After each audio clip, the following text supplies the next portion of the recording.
Okay, we are here. Welcome, welcome everyone, and welcome Dominique Calder. How are you? Doing good. How about yourself? Doing well, doing well. I'm so excited to be chatting with you on tonight. Just can't wait. Like this is so exciting. Getting to meet you finally all this time. Y'all, she's a female skater and a STEM professional. So this is just amazing. To everybody that is watching, we have some exciting information for you tonight. So we just can't wait to get started. So thank you again, Dominique, for just having your time spent with us tonight. You could have been doing anything, but we do appreciate it so Of much. course. Of course. Happy to be here. Thank you for having me. Yes. So I'm going to just give an introduction about GSTEM for those who don't know. GSTEM is a nonprofit organization. Our goal is to be an advocate for girls' interests in the academic disciplines that can be challenging due to the lack of resources in public school systems. So if you see our name, GSTEM, we've been on Instagram, Facebook, and this is just a great organization that we do have for our young girls here in the school systems. So our vision is basically to instill confidence, determination, critical thinking, and teamwork while modeling the minds of girls at the most vulnerable age for learning. So that's huge in our vision, and that's what we try to uphold. Um, and this definitely gives them the needed advantages and resources to direct them to the most effective path towards success in STEM.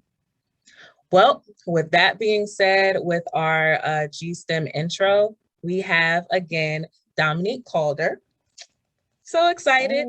And I'm just going to give you some information about her and just read her bio. So she is a native of Virginia Beach. She has recently joined TikTok as a digital crimes investigator. She has served in the IT and cyberspace for the last 10 years, improving security capabilities and posture for government clients. Dominique is also a PhD candidate at George Mason University, researching file system forensics and partial digital artifact matching. Upon matriculation, she plans to teach cybersecurity and forensics to underrepresented students. So that is her bio. That's a lot, all in a nutshell. And we are going to dive in just to get to know her a little more. So let's start. Let's begin, okay? Sounds So, good. where do you currently work and what is your role? So as you just mentioned, I recently joined TikTok. I just started about a month ago. It was about a month and a half ago. And I'm a digital crimes investigator. So a lot of people wonder, what does that mean? What does that entail? So a lot of people say, do you investigate like hacks or do you investigate, somebody did something bad on TikTok? And so that really comes in an umbrella of different things. So, I mean, TikTok is obviously a huge growing platform. We just reached 1 billion active users. We just announced that about a week or so ago. And so with this platform, we have to keep it as protected as possible. And so the main thing with that, I do really internal investigations. So things on the employee side, if anybody were to be, terminated for some type of, unlawful activity or something that goes against company policy, I'm a person who has to go and investigate, or on the other hand, I could also exonerate that person if there were some alleged, things that were made about an employee and things needs to be investigated. I could potentially help that person keep their job by, checking into some of their activity. So really, in a nutshell, I'm, like a Sherlock Holmes, if you will, for the platform. It's really fun. Getting to apply digital forensics to that type of investigation is a lot of fun. And a lot of people also wonder, what is digital forensics? Well, if you really break it down, it's being able to trace back somebody's steps that they made on a computer or a digital device, like a cell phone. So, being able to put, what websites they went to, being able to put together, what programs they had open, what files were sent and received, what things about them were changed. And so being able to tell a full story based off of somebody's digital artifacts, that is truly my job. That's amazing. And I totally skipped over something. I forgot to introduce myself. Look, I'm so into what you're doing. For everyone that's watching, my name is Sequoia Moore. I am the head of business here at GiSTEM. And I'm also a fraud analyst at State Department Federal Credit Union. So I do understand where Dominique's coming from as far as researching and going back and trying to see, basically being that Sherlock Holmes, looking for clues, trying to figure out what we need to do. And it does take a lot of work. So thank you for sharing that. I know day to day we get bombarded and our heads ready to explode, but I understand exactly where you're coming from. Yes. You know how hectic it can get with all the connections that have to be made, and how, that has to be clearly, communicated back from the person who is requesting that information. Yeah, that's amazing. So thank you for sharing that. Another question I have is, how long have you been in your organization, and has your role evolved over time? So this organization, I'm new. I'm almost as new as you can get there, which is great. Like, with this being me being a new hire, I'm also new to a new team. So the team was just created. So I was technically like the second hire in this group. Prior to this, though, I have been spending the last 9 years working in different cyber roles. So my roles have evolved over time, from just kind of pinpointing where cyber weaknesses were in different organizations. And then I kind of moved into doing this digital forensics. And I've been doing digital forensics for the last 3 years full time. So I've gotten a good amount of different experiences in doing investigations of different types, including one that just happened last year. It was called the SolarWinds hack. It happened around Christmas, and about 10 days before Christmas, and it was the biggest government hack, or biggest hack the entire country has seen. So that caused a lot of questions, a lot of scrambling. And so that was really where my career really pivoted, because I was called on as a lead digital forensic investigator to really pinpoint what I would describe as a cyber pandemic. So we were trying to figure out what attack happened, what happened to us. Did we truly get attacked? Did any information get out? And so that role is what really honestly evolved me into where I am now, because it showed that I could really, handle that level of magnitude of data and processing and communication. That's awesome. That's awesome. And it sounds like that would have been the highlight of your career, for real. Like, that's the biggest thing. Yeah. That was, it was front page news. I was going into work one day. Like I said, it was right before Christmas. Things are kind of slowing down. And then they said, we got hacked. We need you right now. And after that, we were scrambling in the same ways like you would think that the doctor scrambled when coronavirus started. It was the same thing. So it was pretty big, but I'm really grateful for the experience, honestly. And again, you sharing that gave you the stepping stone to where you are now with TikTok. So that's awesome. That's awesome. Yes. So how has working in this field been something you always wanted to do? Did you change your mind? Like, is this the goal or what you dreamed of doing? The answer is no, honestly. I know people always have like the wonderful story of how this is what they always wanted to do, but it was something that I tried my hand at along with other things. So this wasn't like my first major that I chose. I chose other majors.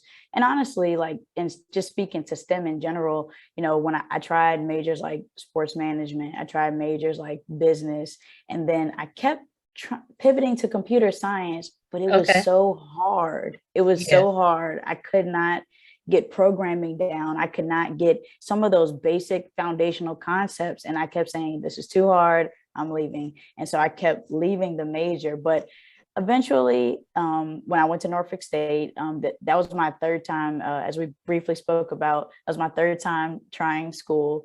And we had some non-traditional students. And when we say non-traditional students, those are usually students who just didn't go to college right after they went from high school. And so these students were, about maybe in their early 40s, some of them in their 50s and 60s.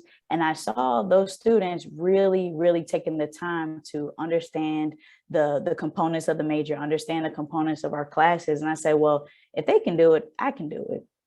And so that is what pushed me to really say, let me give this computer science thing a try. And then I was able to adapt to like cybersecurity and digital forensics, but it wasn't my plan all along. It wasn't my plan to continue going to school. The plan was to just like go to high school, college, and be done. And then more opportunities just kept rolling their way my way. And, more doors kept coming in front of me and I kept knocking on them. So that led us to where we are now. And I would say if there was any like dream or so of mine, out of all of this, I wanted to be able to teach the same concepts to, students who look like me, students who came from the same backgrounds as me, because that was what helped me really catch on to understanding these concepts myself. So, that's been my goal. That's what really drove me for this PhD portion, to be able to teach afterwards. So the goal is to be able to teach to, university level students and students who are looking to break into the field. If they're looking to come from somewhere else, like that's my goal. And that's my true dream. That's amazing. Just that little synopsis, it kind of made me think that you never stopped trying, right? So you went through different avenues, different career paths. You said business, you wanted to do other things, but you kept leaning towards technology. You kept leaning towards it, but you never said, you know what, I'm done. It is what it is, but you kept trying. And I think that's good for listeners and viewers who are watching us. Talk about your story. It's okay to keep going. That's what we want people to do. We want our women to keep going, keep striving. You know what I'm saying? So you could have gave up, but that's awesome that you just, you stuck with it. Yep. It was key. I mean, there was so many things that were out there, and I think from it can feel like maybe a bit of fear sets in. It's like, well, how can I do this? How can I really get a grasp on this material? When I was in undergrad, our program for computer science started with about 140 or so students, if I can remember correctly. And when we graduated, we only had about, 10 to 20 students, per semester. And it's because, it is these concepts that they're not the easiest, I think, or a lot of people, would just, come to them. So I feel like if you are experiencing, difficulties with understanding different parts, and STEM is big, right? It's not just one field, it's four, very challenging fields, combined together. And so, finding the finding what it is that you need work on, maybe getting a tutor, maybe getting with some extra groups who can really send these things home for you. That's what I did in order to be successful in these fields. I had, endless study groups. I had, endless time tutoring. And then I turned around and spent time tutoring, being the tutor and tutoring others, because that's really how you develop that true understanding of that discipline. So if you find yourself being attracted to it, find what it is that can really help you make yourself successful. And that may look different for a lot of people, but, just trying the same path that everybody else is not really going to get you, much farther than the next person. Awesome. And again, for those who are listening in, I didn't specify what STEM is. So I know we're looking at possible viewers who are like, what is STEM? Like, what is STEM? So you're looking at science, technology, engineering, and math. So we have Dominique, who has her part in the tech. We can say the technical side, right? Technology. So, and that's just a little bit about what STEM is. So, when somebody says, what's STEM? Science, technology, engineering, and math, just those components. And it's so big, just like Dominique said, it's so big, but we're just covering, the side tonight of her tech side. So just in case people may be questioning, like, what is STEM? So just definitely wanted to touch base on that. So let's describe a typical workday. So I know you said, your days could go crazy, but let's describe the day in the life of Dominique Man, on a workday. it is fast paced. I mean, like I love working in a place that is fast paced because it gives you exposure to so many different things. So in this group, it's a new group. So because Okay. of that, we are pretty much sharing a lot of the responsibilities that really make the investigation side of the business move on a global scale. So, we could be communicating with people overseas. I often communicate with people overseas, and their days are completely opposite of ours. So they're 12 hours ahead of us. So I may need to communicate with them, at 8 o'clock at night, 9 o'clock at night to reach them in the mornings.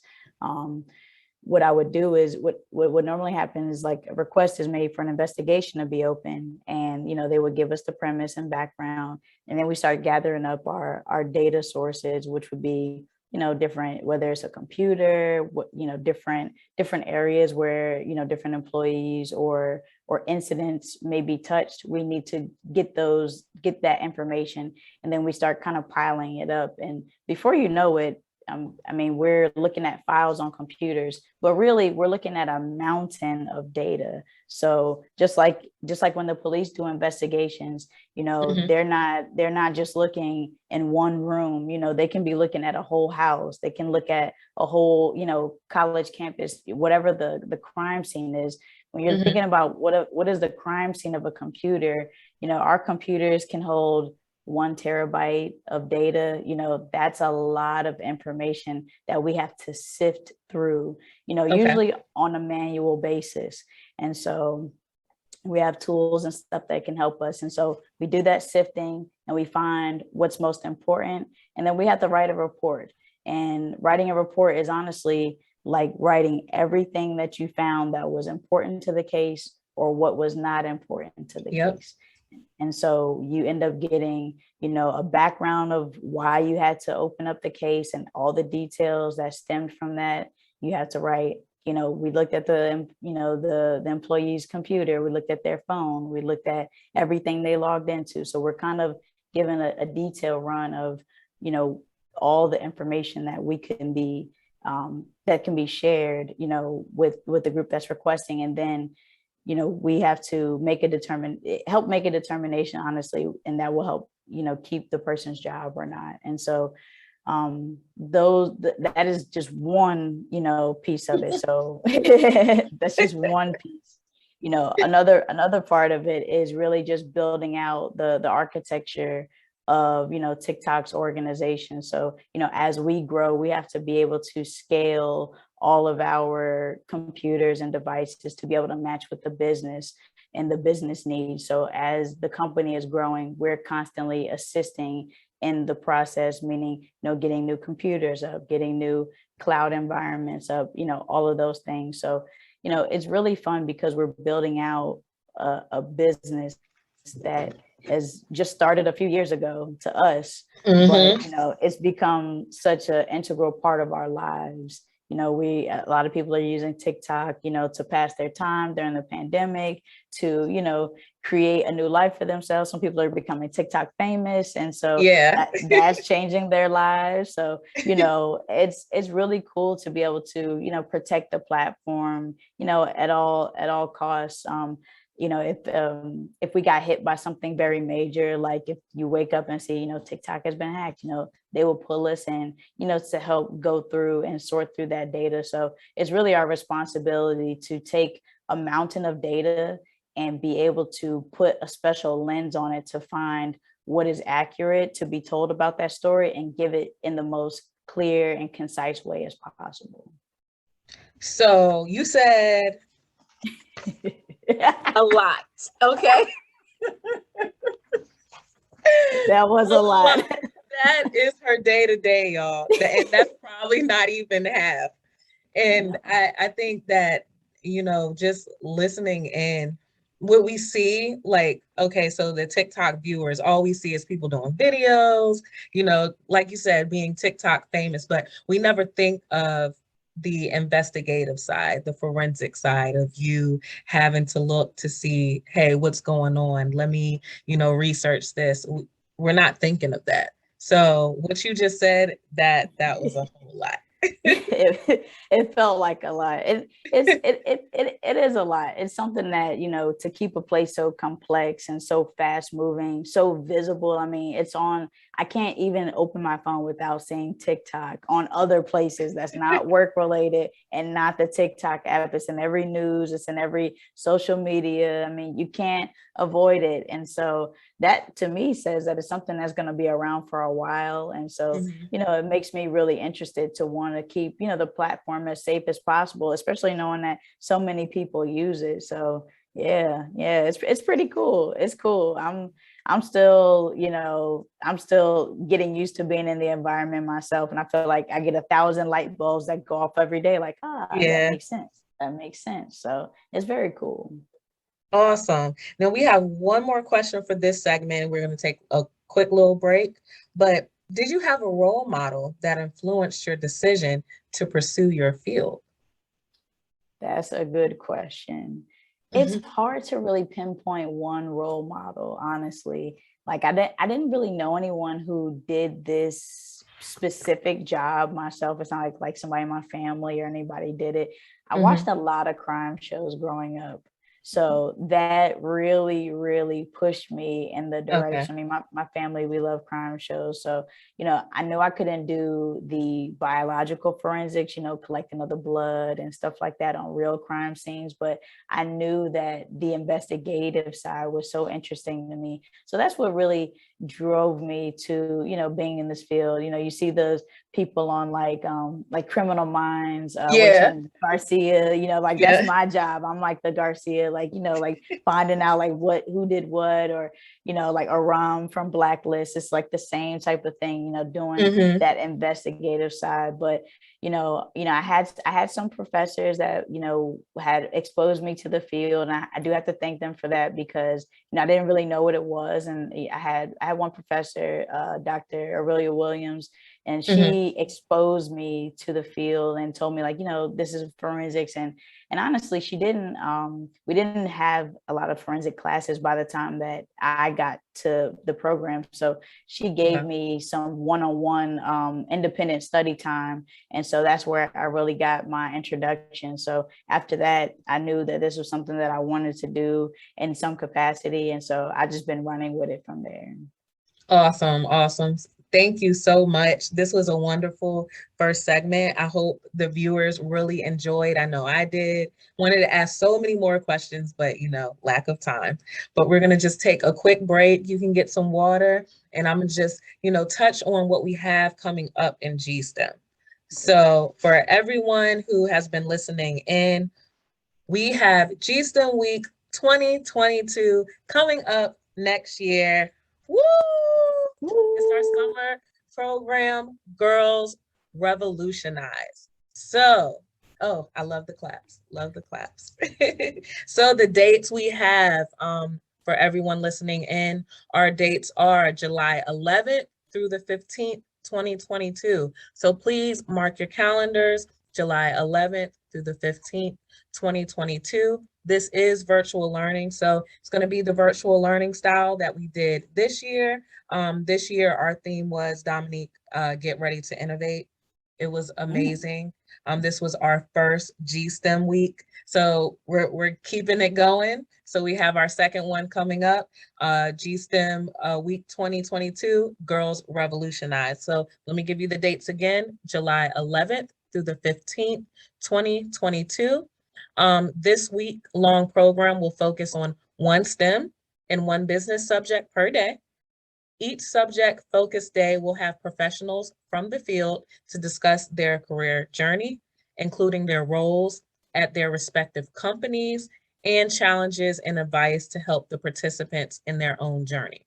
So participants will be exposed to hands-on activities and real-world problems to teach foundational STEM and business skills.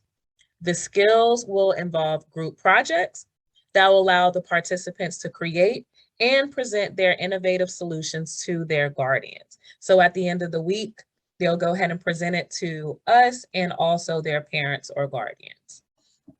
GiSTEM volunteers and sponsors at the end of the week, we will be accepting 16 girls. So 16 girls rising 7th through 12th graders into the program. So if anybody knows any rising 7th to 12th graders, we are accepting those applications now. So our objective is to expose middle and high school participants to STEM careers, scientific methods, analytical tools, and creative successes for our future STEM careers. So that is what we have coming up, and that is our announcement. So the applications are open and we are ready to accept them. So before we go into our second segment, I have something because we're preparing. Not only is she a STEM professional, but she's also a skater. I'm so excited. So I have to find a song. I literally have to find a song. Do you have a favorite skate song? Oh man. Okay. Oh man. I'm gonna go with a classic, which is Zapp and Roger, you know, more bounce to the ounce. That's a classic. Okay. Okay. I like that. I don't have that in my file, but let's see if you know this. Let's see. Okay. Let's see.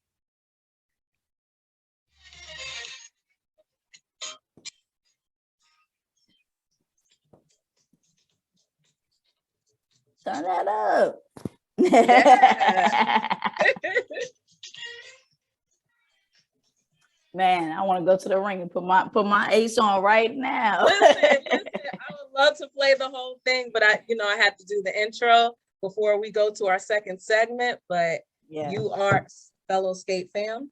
Yes. Yes. So it really reunites us. Yes. Yeah. So first of all, how long have you been skating? Man, that real question. So my mom was a skater, skated in Brooklyn, the Mecca, you know, growing up in the 70s. So naturally she put us in skates as soon as we could walk. We had the orange reels, the clink clinks. We had those. So we've been skating since we could walk.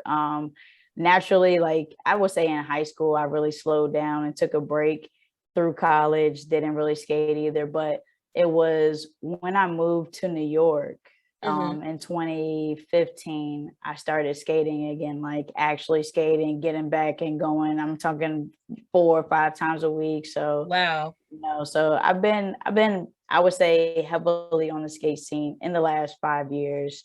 So it's been everything. I mean, I know, like yeah. it's something that we hold on to and something we rarely ever really want to negotiate with because of that. It's definitely a lifestyle. Yeah. I've been skating for 7 years, so it's a lifestyle. It definitely is. It's fun. We enjoy it, but that skating is a whole different. Nobody will understand us, skate fam. Nobody will understand the importance of why we go skate. Yes, yes. It's something that it's such a freeing feeling. Like I know that people don't understand unless they come, and then you have to really be immersed. Like you have to say, you know what, I'm going to give myself to this activity. And once you do that, like, oh, you might as well just let yourself get carried away at that point. And that was going into my second question, but you answered it. How did you get introduced to the craft? So you say your mom? Yep. Okay. Yep. My mom got us into skating. So my mom was like huge into skating growing up, was even like on like a show about like kids with talents. And so, she was like on TV, like, like skating. And I thought that was so cool. So, living in New York, and if you're in an area that has a huge skate scene, it's really hard not to get exposed to it and not get pulled in. Yeah. So when I reintroduced myself to it, I was, like I said, living in New York, and I was going to the Central Park. They had like this like standing skate weekend every weekend. Yeah. So it's like a certain area you can go and skate. So that really, introduced me to just opening up to more, more opportunities. And that said, well, if they got this here, what do they have other places? Yeah, definitely. And it's the best. Awesome. Awesome. So what is your skating style? I'm more of a solo dance skater. I'm Okay. the skater who kind of talks to everybody. I don't usually have like a crew or anything. Like I have my friends that I mesh with and roll with. But there's kids that pull me to the side, like, hey, like, can you show me how to do this? And so I'll show them. Now we're backward skating, Yeah. I do like, I would say, especially because I live in the DC area, like I like snapping, even though I'm not the best snapper. Like I really like snapping, and just, again, something to work on, something to get addicted to, and trying to get better. But I'm a spinner. I do a lot of like Okay. twirls, I stay in the middle sometimes and just kind of do my own thing, and then I'll pop out when they're playing a song. Oh, we're going fast backwards because now Too Short playing. So I like to hop in and out all the different styles because it gives me something to practice in between. Yeah, awesome. Awesome. So how has your skating or how does your skating help you deal with stress from work or everyday life? Whew. I rearrange my life to be able to skate. So that way I can get the stress that I need. I mean, like, especially like pre-pandemic, I feel like, things were like so structured. It's like I got off of work at 6 o'clock. I'm going straight to a $2 Tuesday at Yeah. 6:30, and that was my time to disconnect. That was my time to turn off the notifications. It was my time that nobody was looking for me, or I didn't care if anybody was looking for me. The people who were looking for me knew where to find me, and that is where I got my peace. It's where, I got to put everything down and work on, like I said, maybe some of those tricks, some of those styles, or just go out there and just not even think and just skate along to the music. You ever go skating and then you don't even realize that you just skated to like 10 songs and you're like, it just felt like one song. I'm just enjoying Yeah. myself, Yeah, so definitely. much. Yeah, that's a huge, like the stress of, I think, especially climbing up the ladder, and like corporate in general, it becomes more stress, more responsibilities. And so you want the chance to be able to unwind, and you want the chance to be able to move your body in ways that you're not normally when you're, stuck to your desk, teleworking, or, when you're in 1,000 meetings all day and you're trying to keep up with all the busyness of what's going on. Like that's the chance to disconnect mentally and then reconnect physically. And so I really think it gives a balance to, to your work life, environment. It gives balance to, what you need to think about, like it's like Yeah. it's a meditation, it's a form of release. And so there's so many times where my body felt tired and tense, and I still went skating anyway, and I went and felt better afterward. Yeah. So that's key, right? And plus, you don't stay young forever. You're physically, you don't stay young forever. And so Right. going skating, I have a lot of older skate friends that I'm talking about that are decades older than me, who have showed me what is important to take care of your body. And so it reminds me not to neglect myself during, times where we're so busy with work. Like we need something to keep us going in between. And that's really what skating is for me, honestly. And I think that's amazing because I guess I can say I neglected skating. I've been so busy with the work, but from a true skater, that's if you really ask that question to all of us, we would say the same thing. That is our outlet. We go from working all day to skating. It doesn't matter if we're you know, physically tired or even, you know, brain tired. We're Yeah. gonna skate, and that's our outlet just to let off stress. So I'm glad you said that. So Yeah. I guess I gotta get back in the rink one of these Dust them days. off, dust them wheels off, tie them laces up. Let's go. Let's go. So what do you think STEM and skating taught you?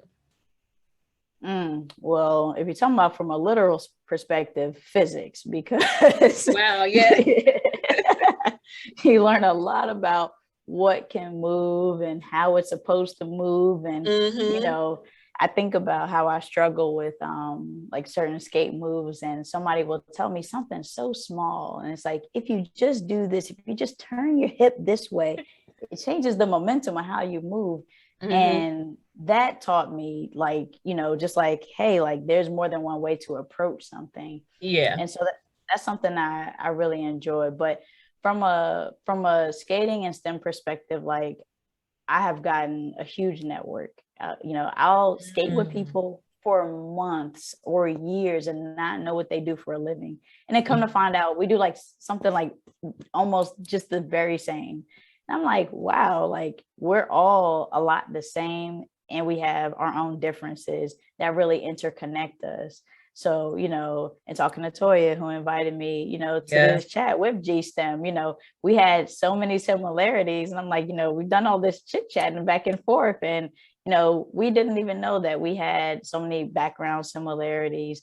And so, you know, I really just like to connect with people, you know, from skating, you know, and kind of tying them into where I can see a need in STEM. That's Yeah. something that, you know, has really, you know, opened my eyes to that as well.